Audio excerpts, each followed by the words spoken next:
కరువు వచ్చినా, కష్టం వచ్చినా, యేసయ్యా నువ్వు నాకు కావాలి, నీ కొరకే నేను బ్రతుకుతా, లోకాన్ని నేను స్నేహించును, చావైన బ్రతుకైన నీ సాక్షిగా నేను జీవిస్తా.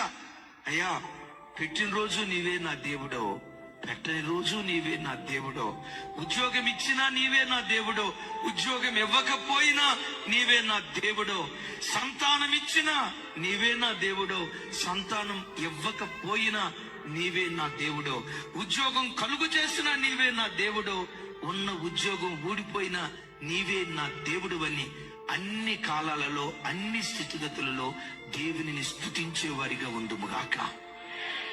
అన్ని ఇచ్చినప్పుడు నువ్వు దేవుని స్తుతిస్తావే, ఆ స్తుతి దేవునికి అంత సంతోషాన్ని ఇవ్వదు. కరువులో, కష్టంలో, ఆపదలో, అపాయాల మధ్యలో, నీ కష్టకాలంలో దేవుని స్తుతిస్తావే, కష్టకాలంలో నువ్వు స్తుతించే ఆ స్తుతి దేవుని మనస్సు గెలుచుకోవటానికి దేవుడు కప్పు చూపిస్తాడు.